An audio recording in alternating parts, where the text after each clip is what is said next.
सिवा इसके और दुनिया में क्या हो रहा है। कोई हंस रहा है, कोई रो रहा है। अरे चौंक, यह ख्वाब गफलत कहां तक। सहर हो गई है और तू सो रहा है। निद्रा है दुर्गंध, जाग जाना है सुगंध। जो जागा उसके भीतर न केवल प्रकाश के दिए जलने लगते हैं, वरन सुगंध के फूल भी खिलते हैं। और ऐसी सुगंध के जो फिर कभी मुरझाती नहीं। सदियां बीत जाती हैं, कल्प आते हैं और विदा हो जाते हैं, लेकिन जीवन की सुगंध अडिग और थिर बनी रहती। नाम भी शायद भूल जाएं कि किसकी सुगंध है। इतिहास पर स्मृति की रेखाएं भी न रह जाएं, लेकिन सुगंध फिर भी जीवन के मुक्त आकाश में सदा बनी रहती। बुद्ध पहले बुद्ध पुरुष नहीं है और न अंतिम। उनके पहले बहुत बुद्ध पुरुष हुए और उनके बाद बहुत बुद्ध पुरुष होते रहे, होते रहेंगे, लेकिन सभी बुद्धों की सुगंध एक है। सोए हुए सभी आदमियों की दुर्गंध एक है, जागे हुए सभी आदमियों की सुगंध एक है। क्योंकि सुगंध जागरण की है, क्योंकि दुर्गंध निद्रा की है। बुद्ध के ये वचन अनूठे काव्य से भरे। कोई तो कवि होता है शब्दों का, कोई कवि होता है जीवन का। कोई तो गीत गाता है, कोई गीत होता है। बुद्ध गीत हैं, उनसे जो भी निकला है, काश तुम उसके छंद को पकड़ लो तो तुम्हारे जीवन में भी क्रांति हो जाए। चंदन या तगर, कमल या जूही, इन सभी की सुगंधों से सील की सुगंध सर्वोत्तम। कहा है बुद्ध ने, चंदन या तगर, कमल या जूही। पर तुम्हारी सुगंध अगर मुक्त हो जाए तो सब सुगंधें फीकी। क्योंकि मनुष्य पृथ्वी का सबसे बड़ा फूल है। मनुष्य में पृथ्वी ने अपना सब कुछ दांव पर लगाया है। मनुष्य के साथ पृथ्वी ने अपनी सारी आशाएं बांधी, जैसे कोई मां अपने बेटे के साथ सारी आशाएं बांधे। ऐसे पृथ्वी ने मनुष्य की चेतना के साथ बड़े सपने देखे। और जब भी कभी कोई एक व्यक्ति उस ऊंचाई को उठता है, उस गहराई को छूता है जहां पृथ्वी के सपने पूरे हो जाते हैं, तो सारी पृथ्वी आनंद मंगल का उत्सव मनाती। कथाएं हैं बड़ी प्रीतिकर। जब बुद्ध को बुद्धत्व उपलब्ध हुआ तो वन प्रांत में जहां वे मौजूद थे, निरंजना नदी के तट पर वृक्षों में बेमौसम फूल खिल गए। अभी कोई ऋतु न थी, अभी कोई समय न था, लेकिन जब बुद्ध का फूल खिला तो बेमौसम भी वृक्षों में फूल खिल गए। स्वागत के लिए जरूरी था। जीवन इकट्ठा है, हम अलग थलग नहीं हैं। हम कोई द्वीप नहीं है, महाद्वीप है। हम एक ही जीवन के हिस्से हैं। अगर हमारे बीच से कोई एक भी ऊंचाई पर उठता है तो उसके साथ हम भी ऊंचे उठते हैं।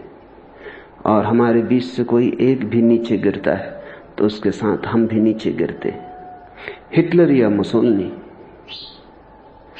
के साथ हम भी बड़ी गहन दुर्गंध और पीड़ा का अनुभव करते हैं। बुद्ध और महावीर, कृष्ण और क्राइस्ट के साथ हम भी उनके पंखों पर सवार हो जाते हैं। हम भी उनके साथ आकाश का दर्शन कर लेते। चंदन या तगर, कमल या जूही, इन सभी की सुगंधों से सील की सुगंध सर्वोत्तम है। क्यों? चंदन की सुगंध आज है, कल नहीं होगी। सुबह खिलता है फूल, सांझ मुरझा जाता है। खिला नहीं कि मुरझाना शुरू हो जाता है। इस जीवन में शाश्वत तो केवल एक ही घटना है, वह तुम्हारे भीतर चैतन्य की धारा जो सदा सदा रहेगी। एक बार खिल जाए तो फिर भीतर के फूल कभी मुरझाते नहीं। उन्होंने मुरझाना जाना ही नहीं, वे केवल खिलना ही जानते। और खिल जाने के बाद वापसी नहीं, लौटना नहीं। ऊंचाई पर तुम जब पहुंचते हो तो वहां से वापस गिरना नहीं होता। जो सीख लिया सीख लिया, जो जान लिया जान लिया, जो हो गए, उसके विपरीत जाने का उपाय नहीं है। जो गिर जाए ऊंचाई से, समझना ऊंचाई पर पहुंचा ही न था, क्योंकि ऊंचाई से गिरने का कोई उपाय नहीं। जो तुमने जान लिया उसे तुम भूल ना सकोगे। अगर भूल जाओ तो जाना ही ना होगा। सुन लिया होगा, स्मरण कर लिया होगा, कंठस्थ हो गया होगा।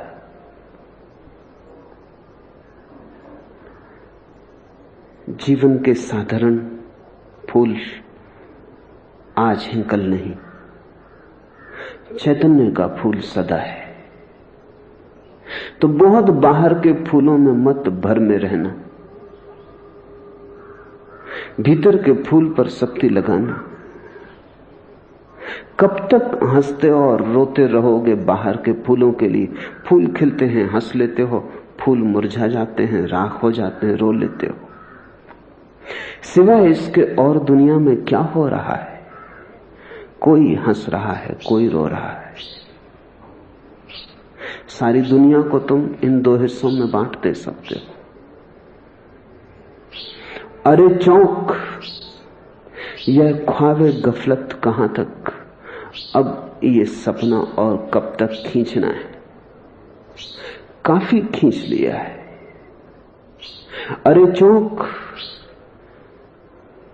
यह ख्वाबे गफलत कहां तक? सहर हो गई है और तू सो रहा है। सुबह हो गई है, सुबह सदा से ही रही है। ऐसा कभी हुआ ही नहीं कि सुबह ना रही हो। सुबह होना ही अस्तित्व का ढंग है, अस्तित्व की शैली। वहां सांझ कभी होती नहीं। तुम सो रहे हो इसलिए रात मालूम होती, इसे थोड़ा समझ लो। रात है इसलिए सो रहे हो ऐसा नहीं, सो रहे हो इसीलिए रात है। जो जागा उसने सदा पाया कि सहर थी, सुबह थी। जो सोया उसने समझा सदा की रात है।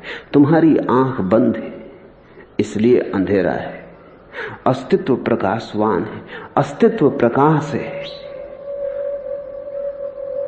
हजार हजार सूरज उगे हैं, सब तरफ प्रकाश की बाढ़ है। प्रकाश की ही तरंगें तुमसे आके टकरा रही, लेकिन तुम आंख बंद किए हो। छोटी सी पलकें आंख पर पड़ी हो तो विराट सूरज ढक जाता है। जरा सी ककड़ी आंख में आ जाए तो सारा संसार अंधकार हो जाता है। बस छोटी सी ही ककड़ी आंख में पड़ गई है, छोटा सा ही धूल का कण आंख में पड़ गया है। उसे अहंकार कहो अज्ञान कहो, निद्रा कहो, प्रमाद कहो, पाप कहो, जो मर्जी हो वो नाम दे दो।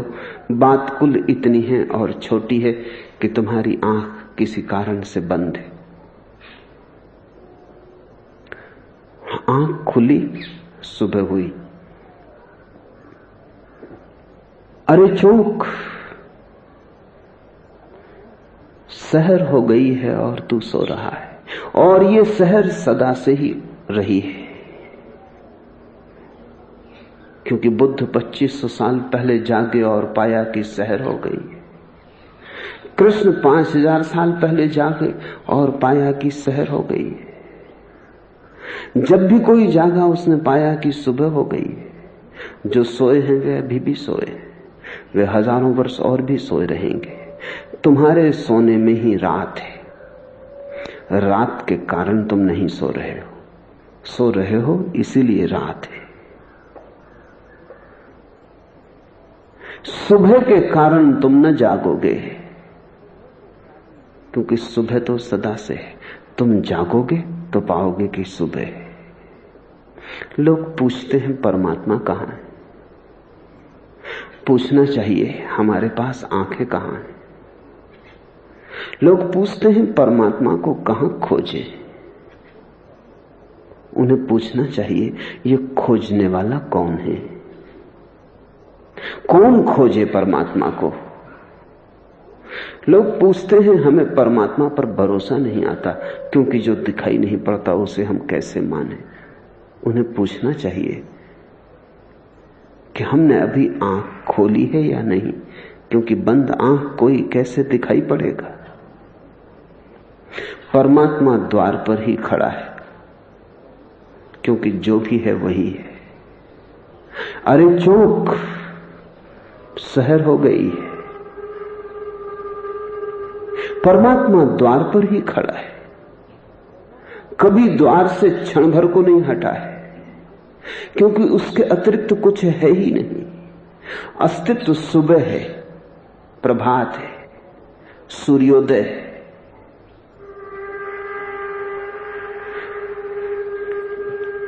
सवाल तुम्हारी आंख के खुल जाने का है, और तुम्हारी आंख जब खुलती है तो ऐसी ही घटना घटती जैसे फूल की पखुड़ियां खुल जाएं।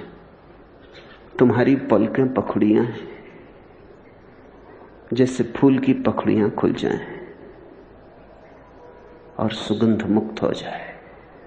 लेकिन छोटे छोटे फूल हैं, जूही के, तगर के, बेला के, गुलाब के, कमल के। उनकी सामर्थ्य बड़ी छोटी है, उनकी सीमा है। थोड़ी सी गंध को लेकर वे चलते हैं, उसे लुटा देते हैं, रिक्त हो जाते, फिर मिट्टी में गिर जाते। लेकिन तुम कुछ ऐसी गंध लेकर चले हो जिसकी कोई सीमा नहीं। तुम अपनी बूंद में सागर लेकर चले हो।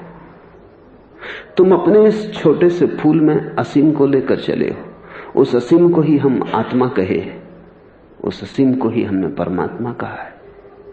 तुम दिखाई पड़ते हो छोटे, तुम छोटे नहीं हो। मैंने तो बहुत खोजा, छोटा मुझे कोई मिला नहीं।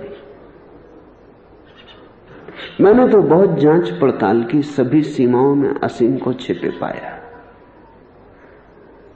हर बूंद में सागर ने बसेरा किया है। जिस दिन तुम खिलोगे उस दिन तुम पाओगे तुम नहीं खिले, परमात्मा खिला है। इसलिए तो बुद्ध कहते हैं चंदन या तगर, कमल या जूही, इन सभी की सुगंधों से सील की सुगंध सर्वोत्तम। सील की सुगंध का अर्थ है जागे हुए आदमी के जीवन की सुगंध, आंख खुले आदमी के जीवन की सुगंध, प्रबुद्ध हुई चेतना के जीवन की सुगंध।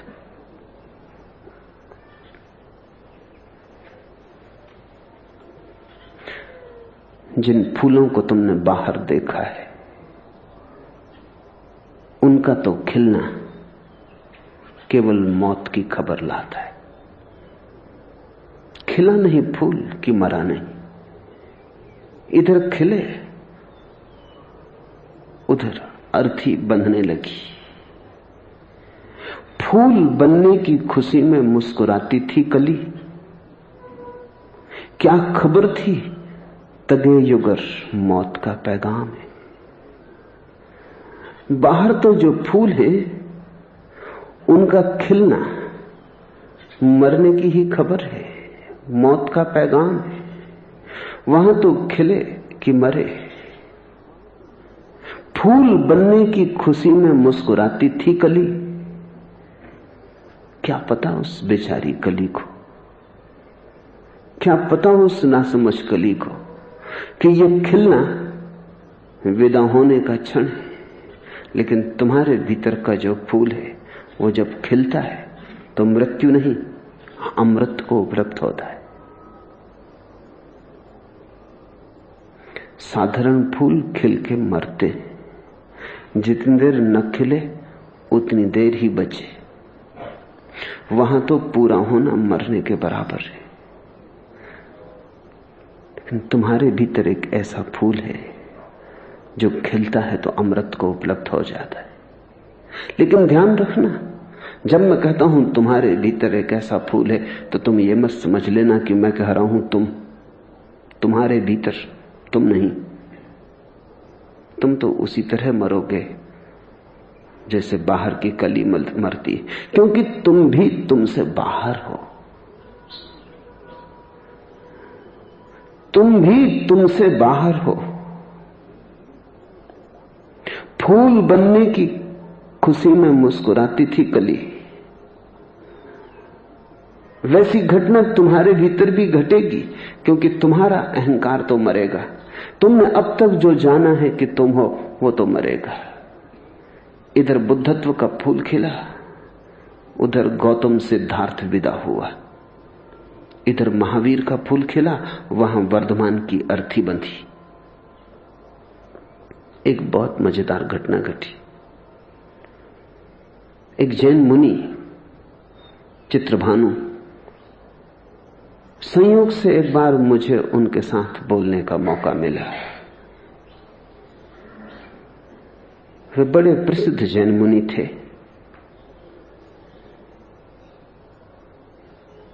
मुझसे पहले बोले, मैं उनके पीछे बोला। उन्होंने, महावीर का जन्मदिन था तो महावीर के जीवन पर बातें की, लेकिन मुझे लगा महावीर के जीवन पर उन्होंने एक भी बात नहीं की। वर्धमान की चर्चा की। वर्धमान महावीर के जन्म का नाम था, महावीर होने के पहले का नाम था। जब तक जागे न थे तब तक का नाम था। कहां पैदा हुए, किस घर में पैदा हुए, कौन मां कौन पिता, कितना बड़ा राज्य, कितने हाथी घोड़े, इसकी उन्होंने चर्चा की। महावीर की तो बात ही ना आई। इस सब से क्या लेना देना था। ऐसे तो बहुत राजकुमार हुए, कौन उनकी याद करता है। मैं जब बोला तो मैंने कहा कि मैं तो यहां महावीर पर बोलने आया हूं, वर्धमान पर बोलने नहीं। और मैंने कहा वर्धमान और महावीर तो दो अलग अलग आदमी हैं। मुनि चित्रभानु क्रोध से खड़े हो गए। उन्होंने समझा कि ये कौन नासमझ आ गया जो कहता है वर्धमान और महावीर अलग अलग आदमी हैं। उन्होंने खड़े होकर कहा, महानुभाव, मालूम होता है आपको कुछ भी पता नहीं। महावीर और वर्धमान एक ही आदमी है। मैं तो हंसा ही, वो जो हजारों लोग थे वे भी हंसे। मैंने उनसे कहा, मुनि महाराज, जो आपके श्रावक समझ गए वो भी आप नहीं समझ पा रहे। मैंने भी नहीं कहा है कि दो आदमी थे, फिर भी मैं कहता हूं कि दो आदमी थे। वर्धमान सोया हुआ आदमी है। जब वर्धमान विदा हो जाता है तभी तो महावीर का आविर्भाव होता है, या जब महावीर का आविर्भाव होता है तब वर्धमान की अर्थी बन जाती है। वर्धमान की बात मत करो, महावीर की बात अलग ही बात है। तो तुम्हारे भीतर भी कुछ तो मरेगा। तुम मरोगे जैसा तुमने अभी तक अपने को जाना है। नाम, रूप, परिवार, प्रतिष्ठा। अब तक तुमने अपने जितने तादाद में बनाए हैं वे तो मरेंगे, लेकिन उन सब के मर जाने के बाद पहली बार तुम्हारी आंखें उसकी तरफ खुलेंगी जो तुम्हारे भीतर अमृत थे। उस अनाहत नाद को तुम सुनोगे पहली बार, जब तुम्हारी आवाजें और शोरगुल बंद हो जाएगा, जब तुम अपनी बकवास बंद कर दोगे, जब तुम्हारे विचार जा चुके होंगे, जब तुम्हारी भीड़ विदा हो जाएगी, तब अचानक तुम्हारा सन्नाटा बोलेगा, तुम्हारा शून्य अनाहत के नाद से गूंजेगा। जब तुम्हारी गंध जा चुकी होगी, तभी तुम में परमात्मा की सुगंध का अवतरण होता है।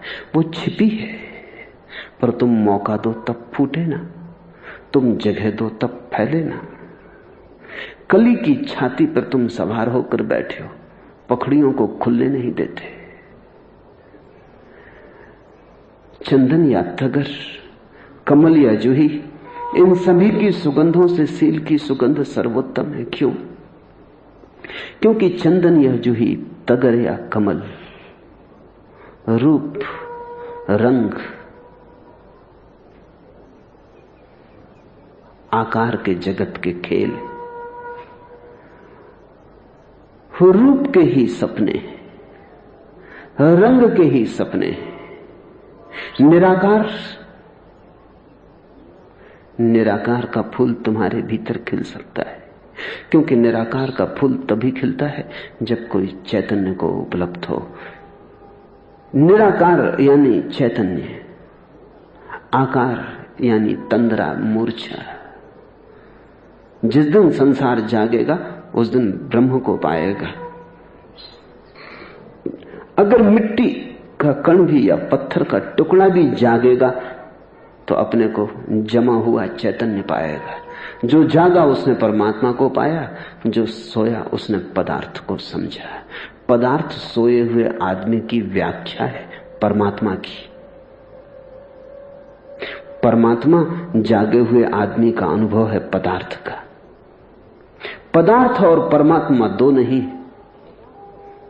सोया हुआ आदमी जिसे पदार्थ कहता है, जागा हुआ आदमी उसी को परमात्मा जानता है। दो दृष्टियां हैं। जागा हुआ आदमी जिसे परमात्मा जानता है, सोया हुआ आदमी पदार्थ मानता है।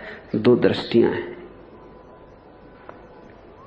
सील की सुगंध सर्वोत्तम है, क्योंकि वस्तुतः वह परमात्मा की सुगंध है। सील का क्या अर्थ है? सील का अर्थ चरित्र नहीं। इस भेद को समझ लेना जरूरी है, तो ही बुद्ध की व्याख्या में तुम उतर सकोगे। चरित्र का अर्थ है ऊपर से थोपा गया अनुशासन। सील का अर्थ है भीतर से आई गंगा। चरित्र का अर्थ है आदमी के द्वारा बनाई गई नहर। सील का अर्थ है परमात्मा के द्वार से उतरी गंगा। चरित्र का अर्थ है जिसका तुम आयोजन करते हो, जिसे तुम संभालते हो। सिद्धांत, शास्त्र, समाज तुम्हें एक दृष्टि देता है, ऐसे उठो, ऐसे बैठो, ऐसे जियो, ऐसा करो। तुम्हें भी पक्का पता नहीं है कि तुम जो कर रहे हो वो ठीक है या गलत।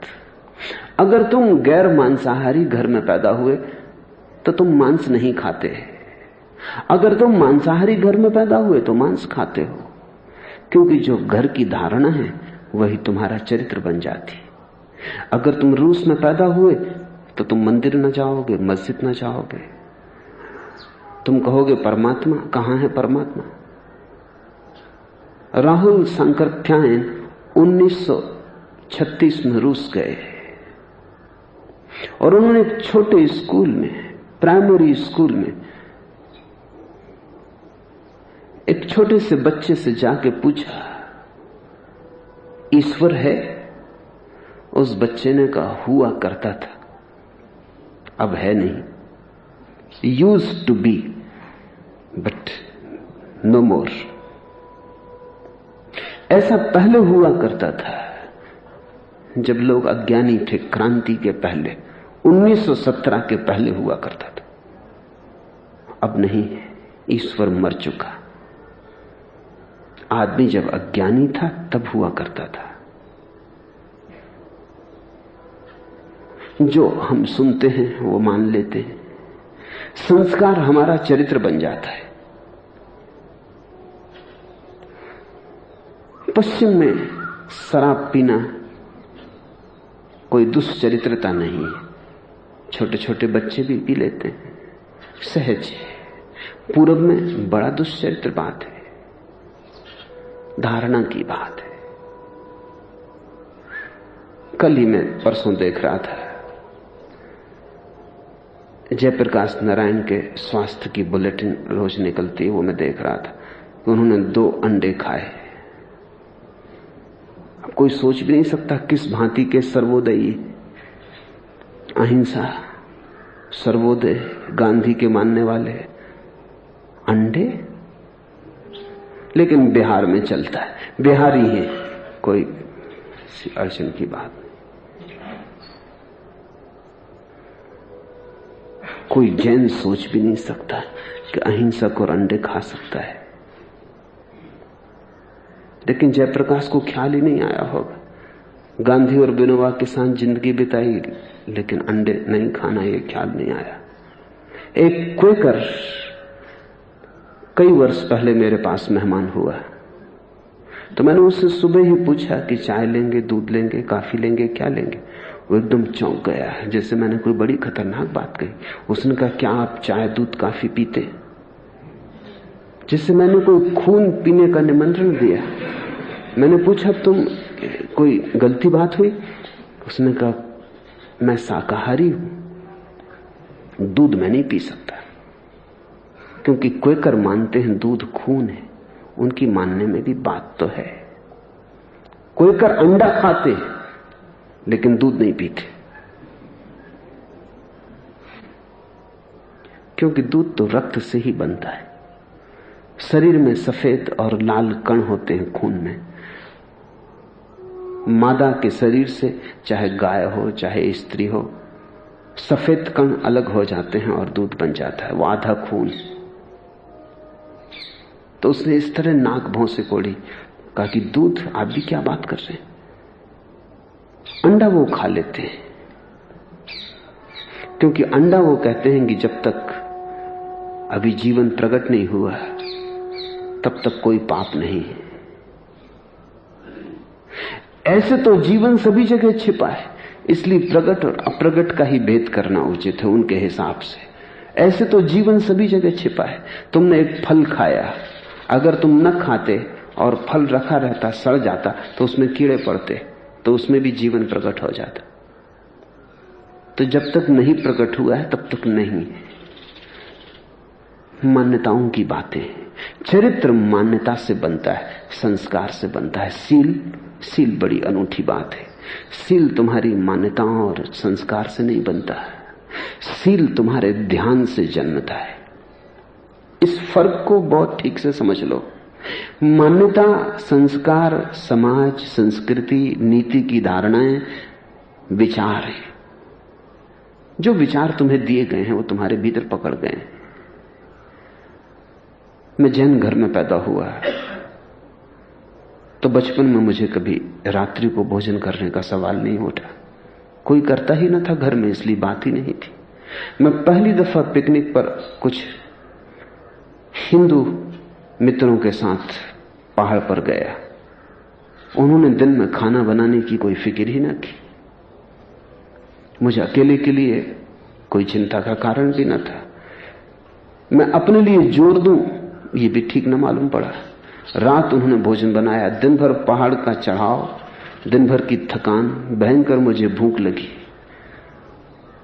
और रात उन्होंने खाना बनाया। उनकी खाने की गंध वो मुझे आज भी याद है।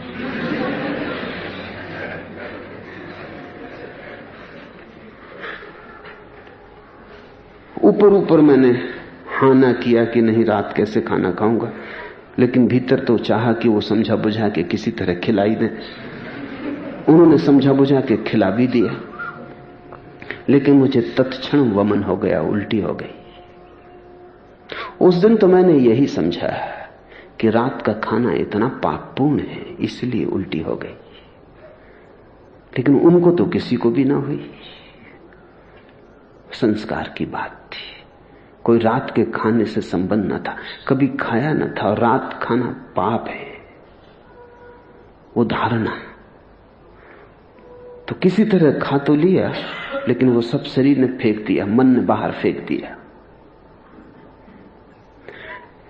सील से इन घटनाओं का कोई संबंध नहीं है, मन की धारणाओं से संबंध है। तुम जो मान के चलते हो, जो तुम्हारे विचार में बैठ गया है, उसके अनुकूल चलना आचरण है, उसके प्रतिकूल चलना दुराचरण है। सील क्या है? सील है जब तुम्हारे मन से सब विचार समाप्त हो जाते और निर्विचार दशा उपलब्ध होती, शून्य भाव बनता है, ध्यान लगता है। उस ध्यान की दशा में तुम्हें जो ठीक मालूम होता है वही करना सील है। और वैसा सील सारे जगत में एक सा होगा। उसमें कोई संस्कार के भेद नहीं होंगे, समाज के भेद नहीं होंगे। चरित्र हिंदू का अलग होगा, मुसलमान का अलग होगा, ईसाई का अलग होगा, जैन का अलग होगा, सिख का अलग होगा। सील सभी का एक होगा। सील वहां से आता है जहां ना हिंदू जाता, ना मुसलमान जाता, ना ईसाई जाता। तुम्हारी गहनतम गहराई से, अछूती कुंवारी गहराई से, जहां किसी ने कभी कोई स्पर्श नहीं किया है, जहां तुम अभी भी परमात्मा हो, वहां से सील आता है। जैसे अगर तुम थोड़ी सी जमीन खोदो तो ऊपर ऊपर जो पानी मिलेगा वो तो पास की सड़कों से बहती हुई नालियों का पानी होगा जो जमीन ने सोख लिया है। चरित्र होगा वह। फिर तुम गहरा कुआं खोदो, इतना गहरा कुआं खोदो जहां तक नालियों का पानी जा ही नहीं सकता। तब तुम्हें जल स्रोत मिलेंगे, वे सागर के। तब तुम्हें शुद्ध जल मिलेगा। अपने भीतर इतनी खुदाई करनी है कि विचार समाप्त हो जाएं, निर्विचार का तल मिल जाए। वहां से तुम्हारे जीवन को जो ज्योति मिलेगी वो सील की। चरित्र में कोई बड़ी सुगंध नहीं होती। चरित्र तो प्लास्टिक के फूल हैं, चिपका लिए ऊपर से, सज धज गए, श्रृंगार कर लिया, दूसरों को दिखाने के लिए अच्छे, लेकिन परमात्मा के सामने काम ना पड़ेंगे। सील ऐसे फूल हैं जो तुमने चिपकाए नहीं, तुम्हारे भीतर लगे, उगे, उमगे, तुम्हारे भीतर से आए, जिनकी जड़ें तुम्हारे भीतर छिपी हैं। उन्हीं फूलों को तुम परमात्मा के सामने ले जाने में समर्थ हो सकोगे। जो समाज ने दिया है वो मौत छीन लेगी, क्योंकि जो समाज ने दिया है वो जन्म के बाद दिया है, उसे तुम मौत के आगे न ले जा सकोगे। जन्म और मौत के बीच ही उसकी संभावना है। लेकिन अगर सील का जन्म हो जाए तो उसका अर्थ तुमने वहां पाया अब जो जन्म के पहले था। जब तुम पैदा भी ना हुए थे, उस शुद्ध चैतन्य से आ रहा है। अब तुम मृत्यु के आगे भी ले जा सकोगे। जो जन्म के पहले है वो मृत्यु के बाद भी साथ जाएगा। सील को उपलब्ध कर लेना इस जगत की सबसे बड़ी क्रांति है।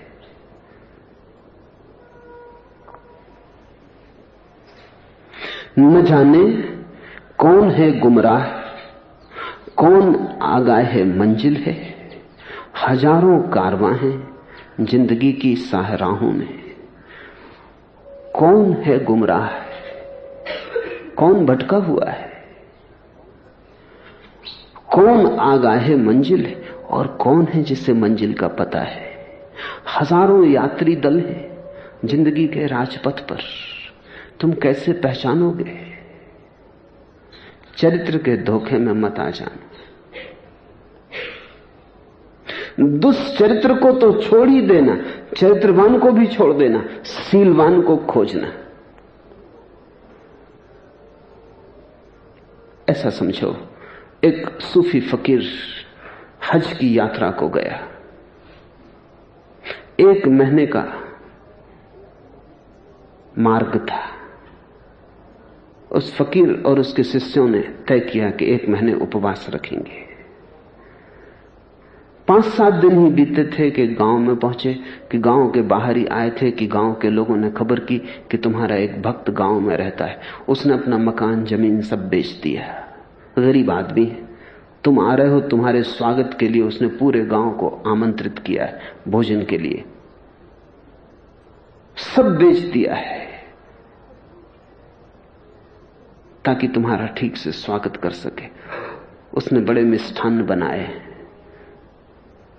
फकीर के शिष्यों ने कहा, यह कभी नहीं हो सकता, हम उपवासी हैं, हमने 1 महीने का उपवास रखा है, हमने व्रत लिया है, व्रत नहीं टूट सकता। लेकिन फकीर कुछ भी न बोला। जब वे गांव में आए और उस भक्त ने उनका स्वागत किया और फकीर को भोजन के लिए निमंत्रित किया, तो वो भोजन करने बैठ गया। शिष्य तो बड़े हैरान हुए कि ये किस तरह का गुरु है, जरा से भोजन के पीछे व्रत को तोड़ रहा है। भूल गया कसम, भूल गया प्रतिज्ञा कि 1 महीने उपवास करेंगे। ये क्या मामला है? लेकिन जब गुरु ने ही इंकार नहीं किया तो शिष्य भी इंकार न कर सके, करना चाहते थे। समारोह पूरा हुआ। रात जब विश्राम को गए तो शिष्यों ने गुरु को घेर लिया और कहा कि ये क्या है, क्या आप भूल गए या आप पतित हो गए? उस गुरु ने कहा, पागलो, प्रेम से बड़ी कहीं कोई तीर्थ यात्रा है?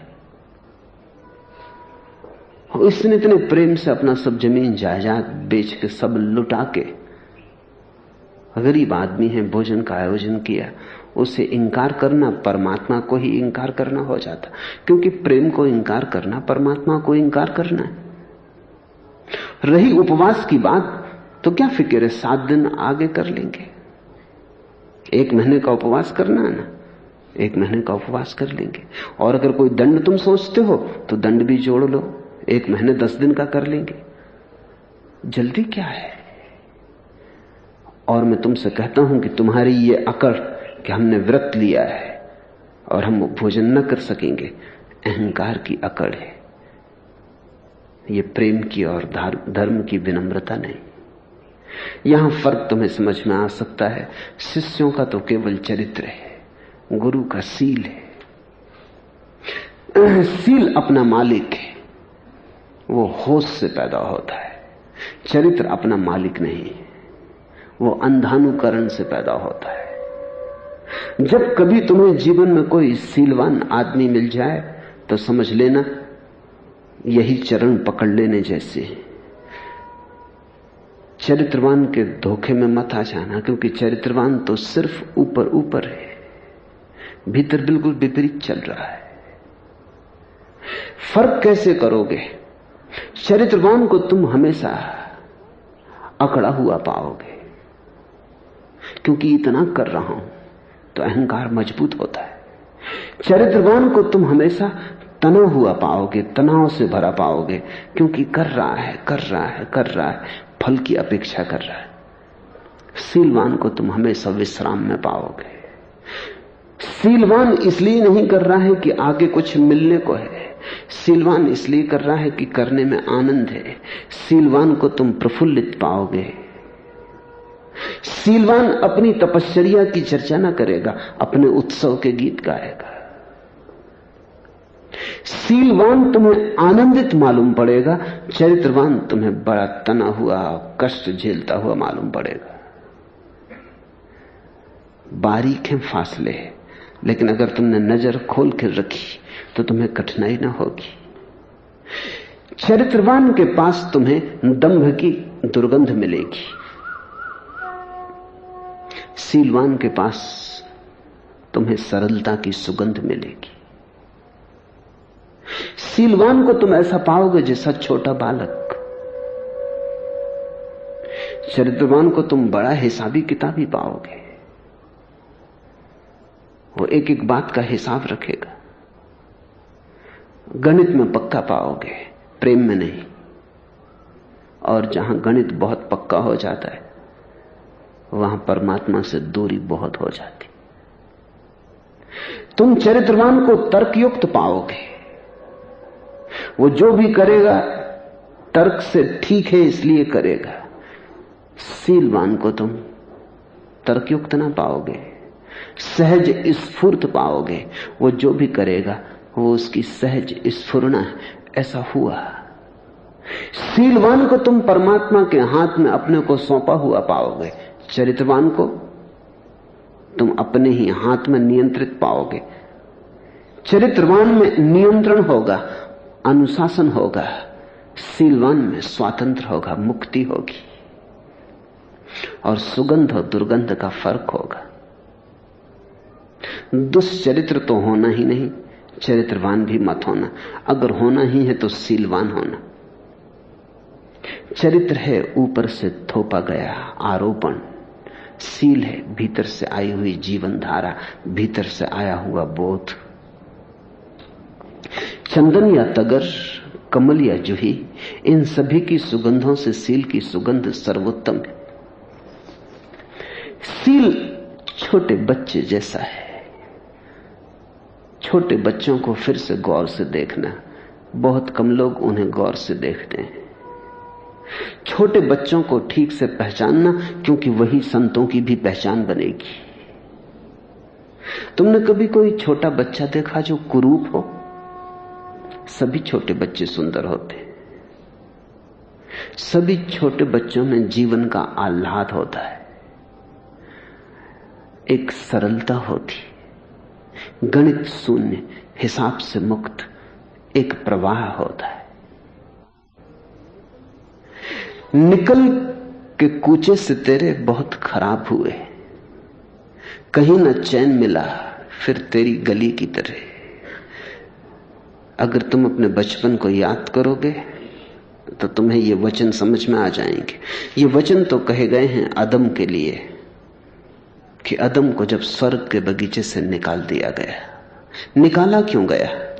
निकाला इसलिए गया कि उसने बचपन खो दिया, उसने सरलता खो दी, निर्दोषता खो दी, उसने ज्ञान के वृक्ष का फल चख लिया, वो समझदार हो गया। ये बड़ी मजे की कहानी है ईसाइयों की, इससे अनूठी कहानी दुनिया के इतिहास में दूसरी नहीं। आदम को इसलिए निकाला गया कि वो ज्ञानी हो गया। थोड़ा सोचो, हम तो सोचते हैं ज्ञानियों को वापस ले लिया जाएगा। आदम जब तक सरल था तब तक तो स्वर्ग के बगीचे में रहा, और जब समझदार हो गया, समझदार यानी जब चालाक हो गया, जब उसने ज्ञान के वृक्ष का फल चख लिया, उसी क्षण उसे परमात्मा ने बाहर कर दिया। निकल के कूचे से तेरे बहुत खराब हुए, कहीं न चैन मिला फिर तेरी गली की तरह। और आदमी ईसाइयत कहती तब से बेचैन है, उसी की गली को फिर खोज रहा है। लेकिन यह खोज तभी पूरी हो सकती है जब ज्ञान को तुम वमन कर दो, जब तुम अपने पांडित्य को फेंक दो कूड़े करकट के ढेर पर, जब तुम फिर से सरल हो जाओ, जब तुम फिर बालक की भांति हो जाओ। संतत्व में पुनः बच्चे का सील आ जाता है, बच्चे की सुगंध आ जाती। चंदन या तगर, कमल या जूही, इन सभी की सुगंधों से सील की सुगंध सर्वोत्तम है। ये सील की सुगंध तुम्हारे मस्तिष्क का हिसाब किताब नहीं, तुम्हारे हृदय में जला हुआ दिया है, तुम्हारे हृदय में जली जोत है। दिल से मिलती तो है एक राह कहीं से आकर, दिल से मिलती तो है एक राह कहीं से आकर। सोचता हूं ये तेरी रह गुजर है कि नहीं। मत सोचो, दिल से जो राह मिलती है वही परमात्मा की राह है। सोचा तो भटकोगे, उस राह पे थोड़ा चल के देखो। उस राह पे चलते ही तुम्हें लगेगा मंदिर के शिखर दिखाई पड़ने लगे, मंदिर का घंटियों का स्वर सुनाई पड़ने लगा, मंदिर में जलती धूप की सुगंध तुम्हारे नासापुटों को भरने लगी। दिल से मिलती तो है एक राह कहीं से आकर, अज्ञात की राह है, तुम्हारे सिर से नहीं मिलती, तुम्हारे दिल से मिलती है। सोचता हूं कि ये तेरी रह गुजर है कि नहीं। सोचो मत, जिसने सोचा उसने गंवाया, क्योंकि जब तुम सोचने लगते हो तब तुम मस्तिष्क में आ जाते हो। प्रेम करो, भाव से भरो, रो लेना भी बेहतर है सोचने से, नाच लेना बेहतर है सोच लेने से, आंसू टपका लेना बेहतर है सोचने से। जो भी हृदय से उठे वो बेहतर है, वो श्रेष्ठ है। और जैसे जैसे तुम्हारा थोड़ा संबंध बनेगा, तुम निश्चित ही जान लोगे कि उसी राह से परमात्मा आता है, ज्ञान की राह से नहीं, निर्दोष भाव की राह से आता है। तगर और चंदन की जो ये गंध फैलती है वह अल्प मात्र है, और यह जो सीलवंतों की सुगंध है वह उत्तम गंध देवलोकों में भी फैल जाती है, देवताओं में भी फैल जाती है।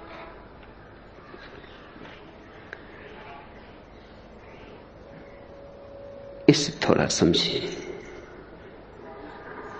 तगर चंदन की जो गंध है अल्प मात्र है, क्षण जीवी है, हवा का एक झोंका उसे उड़ा ले जाएगा, जल्दी ही खो जाएगी इस विराट में, फिर कहीं खोजे न मिलेगी, एक सपना हो जाएगी, एक अफवाह मालूम पड़ेगी, पता नहीं थी भी या नहीं थी।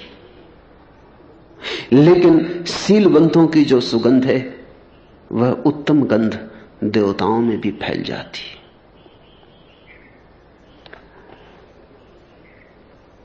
मैंने सुना है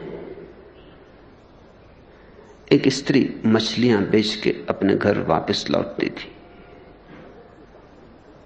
नगर के बाहर निकलती थी कि उसकी एक पुरानी सहेली मिल गई जो एक मालिन थी। उसने कहा आज रात मेरे घर रुक जा, बहुत दिन से साथ भी नहीं हुआ, बहुत बातें भी करने को हैं। वो रुक गई।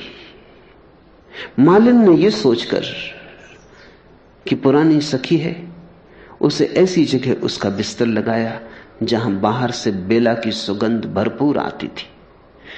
लेकिन मछली बेचने वाली औरत करवटें बदलने लगी, बेला की सुगंध की आदत नहीं। आधी रात हो गई तो मालिन ने पूछा, बहन तू सो नहीं पाती, कुछ अड़चन है? उसने कहा कुछ और अड़चन नहीं, मेरी टोकरी मुझे वापस दे दो और थोड़ा पानी उस पर छिड़क दो, क्योंकि मछलियों की गंध के बिना मैं सो ना सकूंगी।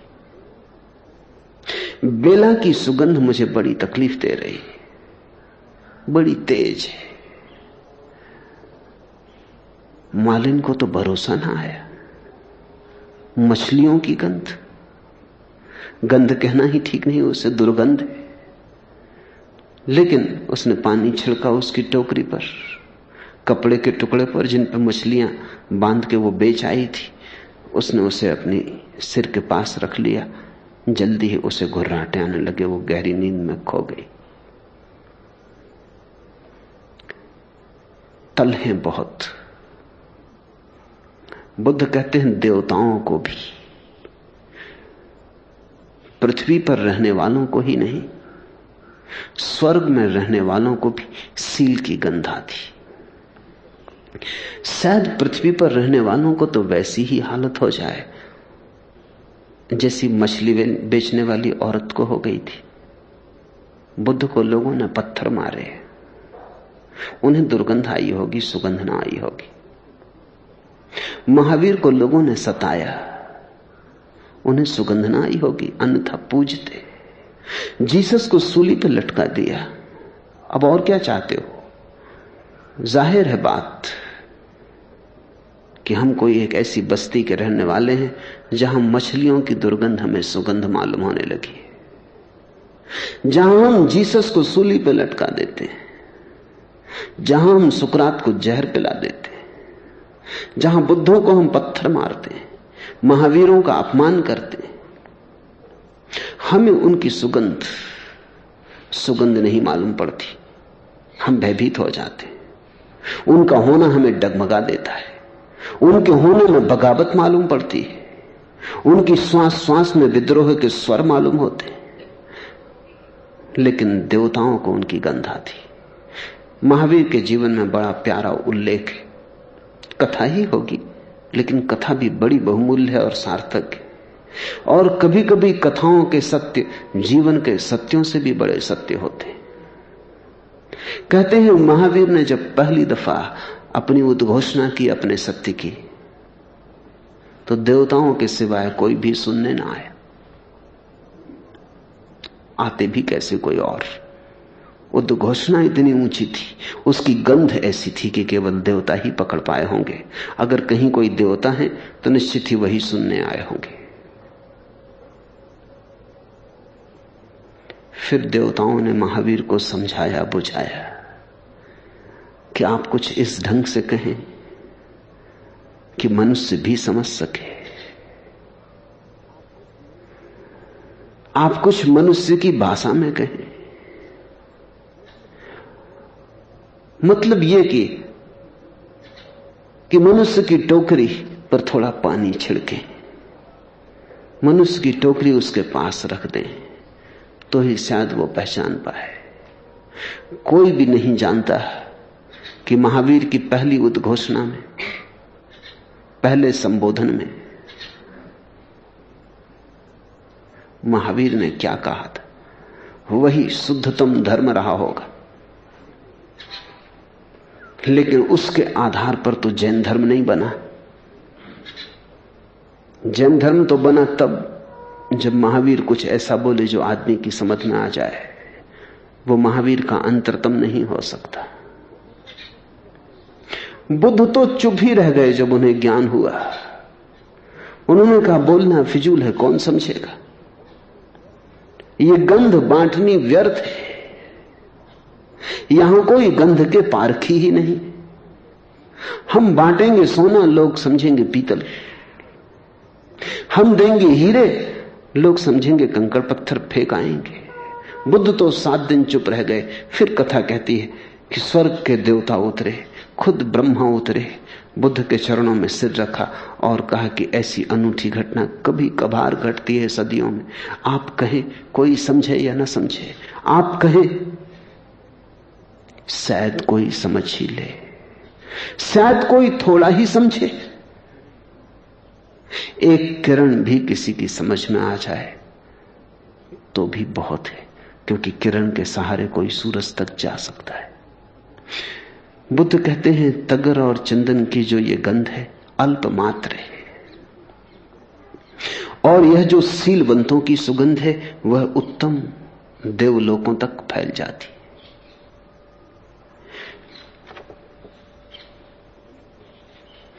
इस सुगंध को शब्द देने कठिन है। यह सुगंध कोई पार्थिव घटना नहीं है। तुम इसे तौल ना सकोगे, ना ही तुम इसे गठरियों में बांध सकोगे, ना ही तुम इसे शास्त्रों में समा सकोगे, ना ही तुम इसके सिद्धांत बना सकोगे। यह सुगंध अपार्थिव है। यह तो केवल उन्हीं को मिलती है जो बुद्धों की आंखों में झांकने में समर्थ हो जाते। ये तो केवल उन्हीं को मिलती है जो बुद्धों के हृदयों में डूबने में समर्थ हो जाते हैं। ये तो केवल उन्हीं को मिलती है जो मिटने को राजी, जो खोने को राजी। इस सुगंध को पाना बड़ा सौदा है, केवल जुआरी ही इसको पा पाते। होता है राजे इसको मोहब्बत इन्हीं से फास, आंखें जबा नहीं है मगर बेजबा नहीं। बुद्ध की आंखों में जो झांकेगा तो बुद्ध की आंखें जबान तो नहीं है कि बोल दें, लेकिन बेजबां भी नहीं, बोलती हैं। जो बुद्ध की आंखों के दिए को समझेगा, जो बुद्ध की आंखों के दिए के पास अपने बुझे दियों को ले आएगा, जो बुद्ध की शून्यता में अपनी शून्यता को मिला देगा, जो बुद्ध के साथ होने को राजी होगा, अज्ञात की यात्रा पर जाने को, केवल उसी के अंतरपट उस गंध से भर जाएंगे, केवल वही उस गंध का मालिक हो पाएगा। वे जो सीलवान अप्रमाद में विहार करने वाले सम्यक ज्ञान द्वारा विमुक्त हो गए हैं, उनकी राह में मार नहीं आता है। और जिसने भी सील को पा लिया, अप्रमाद को पा लिया, सम्यक ज्ञान को पा लिया, एक ही बातें हैं, उसकी राह में फिर वासना का देवता मार नहीं आता है। जो जाग गया उसे फिर मार के देवता से मुलाकात नहीं होती, उसे तो फिर परमात्मा से ही मुलाकात होती। जो सोया है उसकी घड़ी घड़ी मुलाकात वासना के देवता से ही होती है।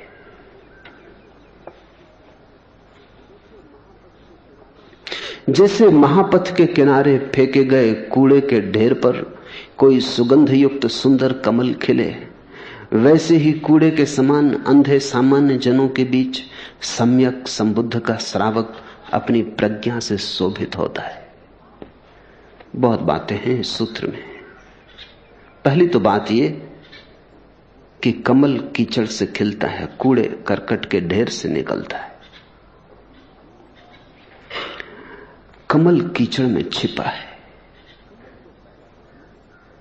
कमल तो पैदा करना है, लेकिन कीचड़ के दुश्मन मत हो जाना, नहीं तो कमल कभी पैदा ना हो पाएगा।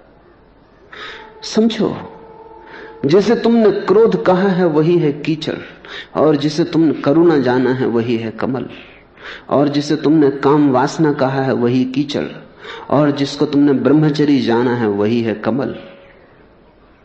काम की कीचड़ से ही राम का कमल खिलता है, क्रोध की कीचड़ से ही करुणा के फूल खिलते हैं।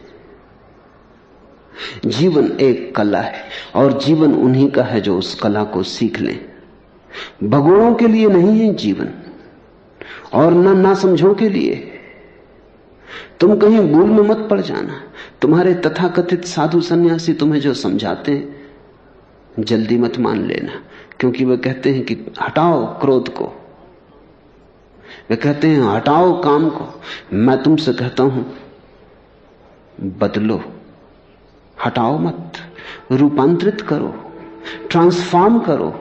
क्रोध ऊर्जा है, उसे काट दोगे तो करुणा पैदा ना होगी, तुम सिर्फ शक्तिहीन नपुंसक हो जाओगे। काम ऊर्जा है, उसे अगर काट दोगे तो तुम निर्वीर्य हो जाओगे। बदलो, रूपांतरित करो, उसमें महाधन छिपा है। तुम कहीं फेंक मत देना, कीचड़ समझ के फेंक मत देना, कमल भी छिपा है। हालांकि कीचड़ को ही कमल मत समझ लेना।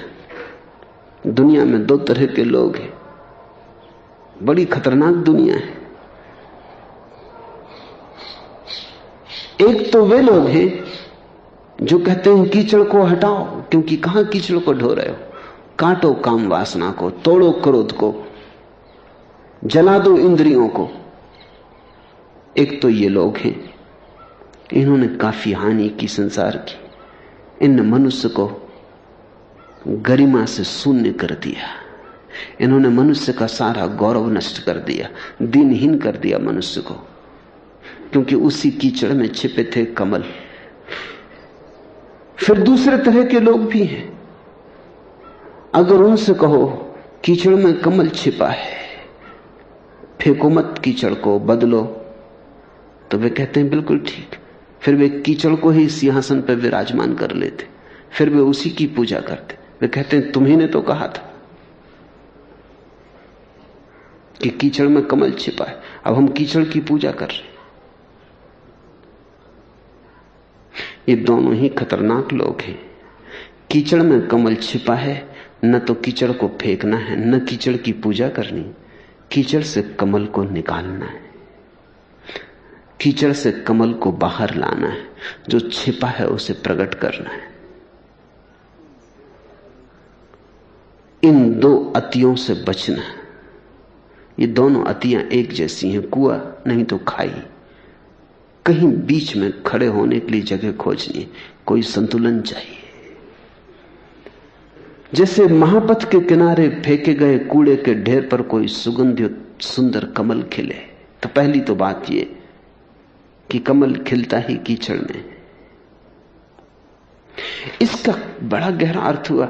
इसका अर्थ हुआ कि कीचड़ सिर्फ कीचड़ ही नहीं है, कमल की संभावना भी है। तो गहरी आंख से देखना तो तुम कीचड़ में छिपा हुआ कमल पाओगे। कीचड़ सिर्फ वर्तमान ही नहीं, भविष्य भी है। गौर से देखना, तुम भविष्य के कमल को झांकते हुए पाओगे। छिपा है, इसलिए जिनके पास पैनी आंखें हैं उन्हीं को दिखाई पड़ेगा। कीचड़ की पूजा भी नहीं करना, कीचड़ का उपयोग करना। कीचड़ को मालिक मत बन जाने देना, कीचड़ को सेवक ही रहने देना। मालिक तुम ही रहना तो ही कमल निकल पाएगा, क्योंकि तुम्हारी मालकियत रहे तो ही कमल को तुम कीचड़ के बाहर खींच पाओगे।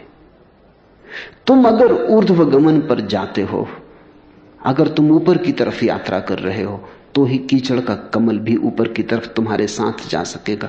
तुम कीचड़ में ही डुबकी लगा के मत बैठ जाना, नहीं तो कमल किसके सहारे जाएगा। तुम्ही को तो कमल की डंडी बनना है। पैर रहे कीचड़ में, सिर रहे आकाश में, तो तुम कीचड़ से कमल को बाहर निकाल पाओगे। पैर रहे जमीन पर, सिर रहे आकाश में, चलना जमीन पर, उड़ना परमात्मा में, और इन दोनों के बीच अगर तालमेल बना लो तो तुम्हारे भीतर एक अनूठा कमल खिलेगा।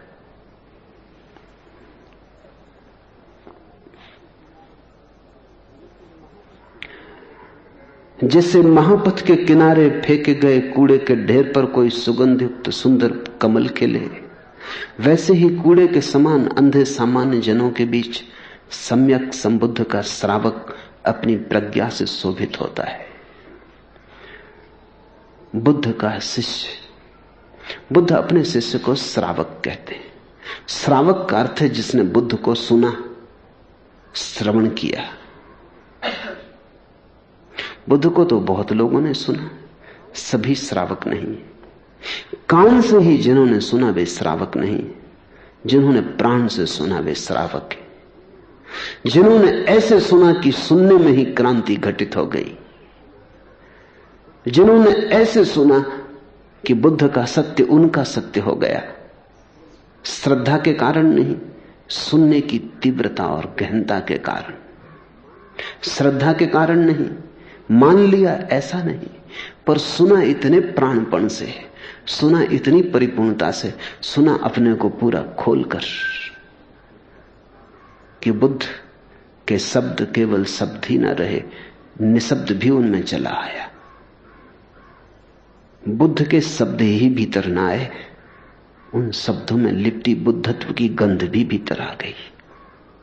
और ध्यान रखना, जब बुद्ध बोलते हैं तो शब्द तो वही होते हैं जो तुम बोलते हो, लेकिन जमीन आसमान का फर्क है। शब्द तो वही होते हैं, लेकिन बुद्ध में डूब के आते हैं, सरोबोर होते हैं बुद्धत्व में। उन शब्दों में से बुद्धत्व झरता है। अगर तुमने बुद्ध के शब्दों को अपने प्राण में जगह दी तो उनके साथ ही साथ बुद्धत्व का बीज भी तुम्हारे भीतर आरोपित हो जाता है। बुद्ध ने उनको श्रावक कहा जिन्होंने ऐसे सुना, और बुद्ध कहते हैं सम्यक संबद्धों का श्रावक सामान्य जनों के कोड़े करकट की भीड़ में कमल की तरह खिल जाता है, अलग हो जाता है। रहता संसार में फिर भी पार हो जाता है। कमल होता कीचड़ में फिर भी दूर हो जाता है, उठता जाता है दूर, भिन्न हो जाता है। कमल और कीचड़ कितना फासला है, फिर भी कमल कीचड़ से ही आता है। तुम्हारे बीच ही अगर किसी ने बुद्धत्व को अपने प्राणों में आरोपित कर लिया, बुद्ध के बीज को अपने भीतर जाने दिया, अपने हृदय में जगह दी, सींचा, पाला, पोसा, सुरक्षा की, तो तुम्हारे ठीक बीच बाजार के घोड़े पर, ढेर पर उसका कमल खिलाएगा।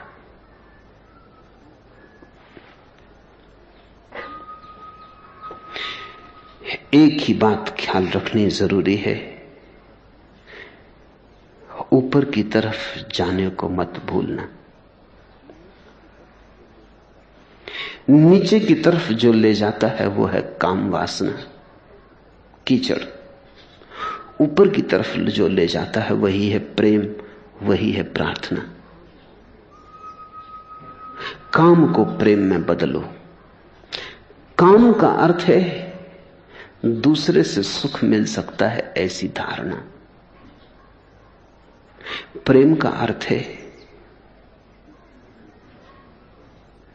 किसी से सुख नहीं मिल सकता और न कोई तुम्हें दुख दे सकता है, इसलिए दूसरे से लेने का तो कोई सवाल ही नहीं।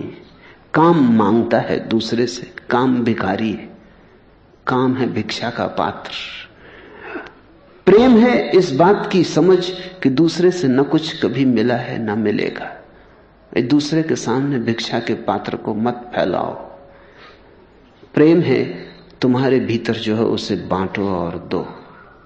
काम है मांगना, प्रेम है दान। जो तुम्हारा जीवन की संपदा है उसे तुम दे दो, उसे तुम बांट दो। जैसे सुगंध बांटता है फूल, ऐसे तुम प्रेम को बांट दो, तो तुम्हारे जीवन में सील का जन्म होगा। बांटोगे तो तुम पाओगे जितना बांटते हो उतनी बढ़ती जाती है संपदा, जितना लुटाते हो साम्राज्य बड़ा होता जाता है। केसरी और खुशरबी तो ढलती फिरती छांव है। इस जिंदगी के बाहर दिखाई पड़ने वाले साम्राज्य और सम्राट तो ढलती फिरती छांव है। केसरी और खुशरबी तो ढलती फिरती छांव है। इश्क ही एक जाबिदा दौलत है इंसानों के पास। वो दौलत एक है, धन एक है, संपत्ति एक है, बाकी तो ढलती फिरती छांव है। इश्क ही है एक जाबिदा दौलत। प्रेम ही एकमात्र संपदा है। काम है भिखारीपन और प्रेम है संपदा। काम से पैदा होगा असील और प्रेम से पैदा होता है सील। तो तुम्हारा जीवन एक प्रेम का दिया बन जाए। और ध्यान रखना, प्रेम का दिया तभी बन सकता है जब तुम बहुत जाग कर जियो। जागने का तेल हो, प्रेम की बाती हो, तो परमात्मा का प्रकाश फैलता है।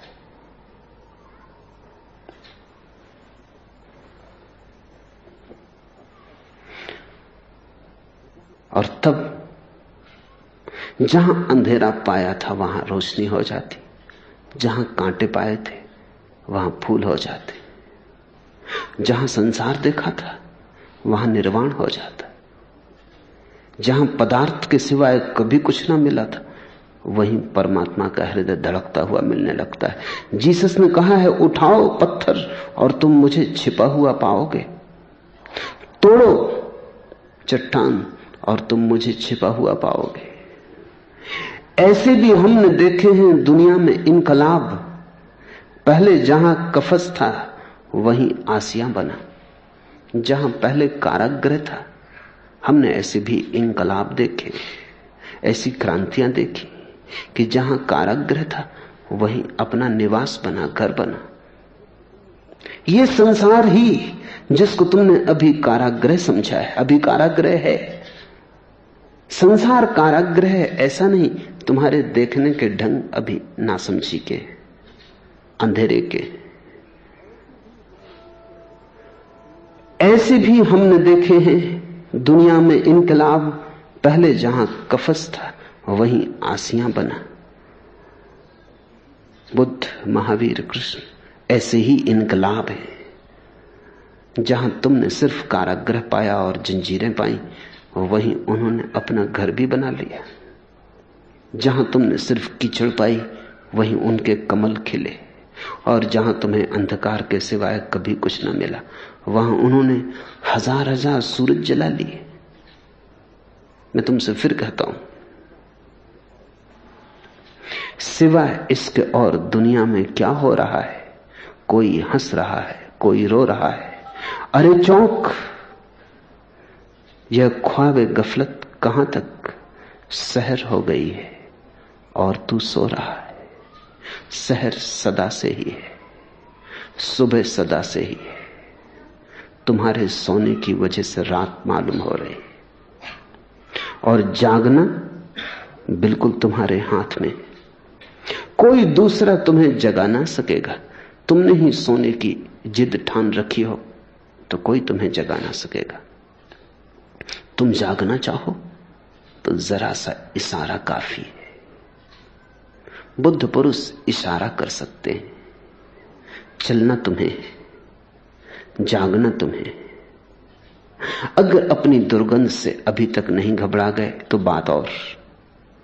अगर अपनी दुर्गंध से घबरा गए हो तो खिलने दो फूल को। अब चंदन या तगर, कमल या जूही, इन सभी की सुगंधों से सील की सुगंध सर्वोत्तम है। आज इतना।